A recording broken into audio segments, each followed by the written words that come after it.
Good morning children. आज हम लोग चैप्टर 15 सुलोमनस्य न्याय, सुलोमन का न्याय पढ़ेंगे। सुलोमन का न्याय देखिए।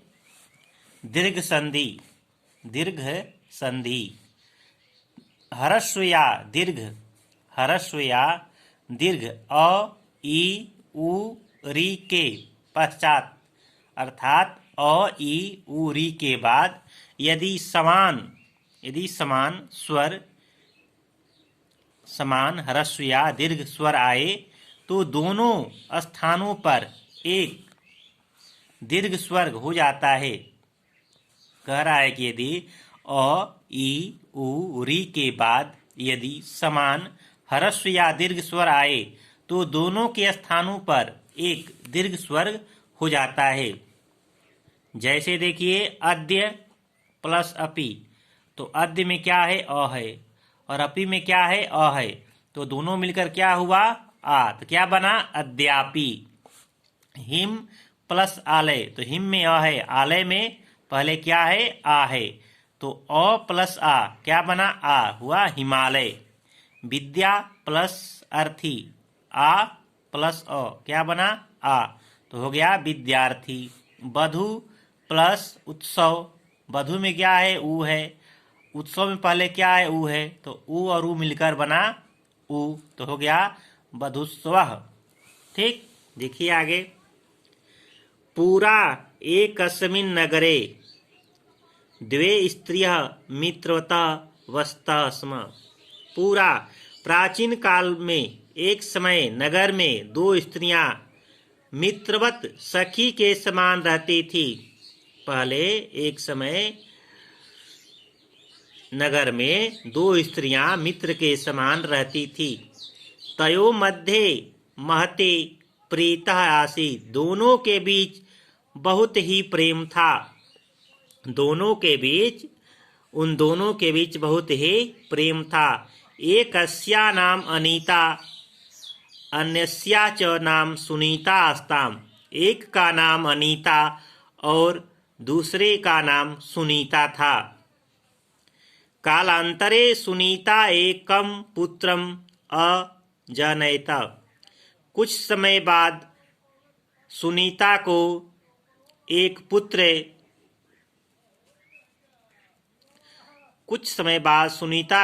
पुत्र हुआ। किंचित समयांतरे पुत्रस्य विषये तयो मध्ये विवादः अजायत। कुछ समय के बाद पुत्र के विषय में दोनों के मध्य विवाद हो गया। तस्य सखी अनीतायाः मनसि एकं विचार्यम् अजनत। तस्याः, उसकी सखी अनीता के मन में एक विचार उत्पन्न हुआ। सा सुनीताम अकहत, वह सुनीता से बोली, अयम शिशुः, यह शिशु, अयम शिशु तु मम अस्ति, यह शिशु तो मेरा है। अतः अयम मह्यम यच्छ, इसलिए यह मुझे दे दो। सुनीता अकथित, सुनीता ने कहा, अयम शिशु जननी अस्मि, मैं इसे बच्चे की माता हूँ। अहम कदापि अयम न दस्यामि, मैं कभी भी यह नहीं दूंगी।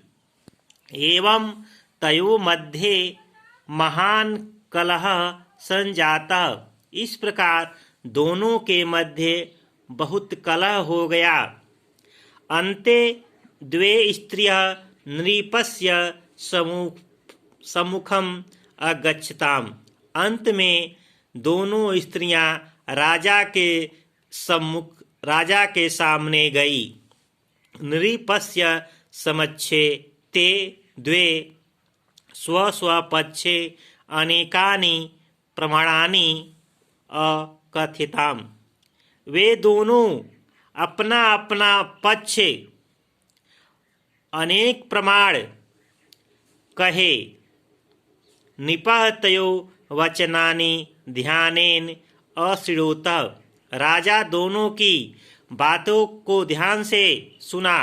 श्रुत्वा च सः किमपि निर्णेतुं समर्थः न भवतः।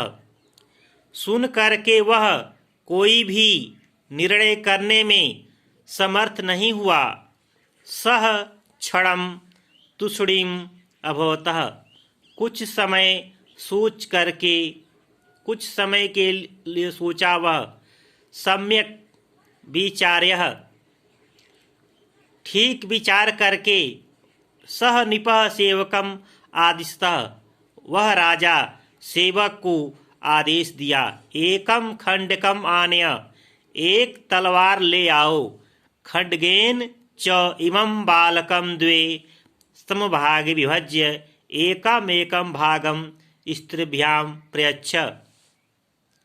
खड्ग से इस बालक को 2 बराबर भाग करके एक एक भाग स्त्रियों को दे दो। इदम श्रुत्वा सुनीता तो तत्क्षणमेव मूर्छिता जाता। यह सुन करके सुनीता तो उसी समय मूर्छित हो गई। समानांतरे सा चेतना प्राप्तवती। समांतरे कुछ समय बाद वह चेतना को प्राप्त हुई। सह निपम निवेदितः। वह राजा से निवेदन की, राजन एवं माँ करो, ऐसा मत कीजिए। अहम करो प्रसार्यम प्रार्थयामि यत् इमं शिशुतम अनीतायै। अहम करो प्रसार्य, मैं अहम करो प्रसार्य प्रार्थयामि यत् शिशुम अनीतायै दीयताम। मैं हाथ जोड़ करके प्रार्थना करती हूँ। अहम करो कर, हाथ को प्रसार करके, हाथ फैला करके प्रार्थना करती हूँ कि यह शिशु अनीता को दे दिया जाए। अनीता को दे दिया जाए। एवं मम शिशु जीवित्यस्तेतु। इस प्रकार मेरा शिशु जिंदा रहेगा, मेरा बच्चा जिंदा रहेगा। इदम अवलोक्य निपः अजानयत यत् सुनीता एव शिशु जननी अस्ति। यह देख करके राजा ने यह जान लिया कि यह सुनीता ही है, इसकी माता, इस बच्चे की माता सुनीता ही है। अतः निपः सेवकम आदिस्त। अतः इसलिए राजा ने सेवक को आदेश दिया, एषः शिशु सुनीता यच्छ। यह बच्चा सुनीता को दे दो। अतः कोऽपि माता पुत्रस्य मृत्युम पश्यतुं न शक्नोति। क्योंकि कोई भी माता अपने पुत्र के मृत्यु को देखने में समर्थ नहीं है। कोई माता अपने पुत्र की मृत्यु को नहीं देख सकती है।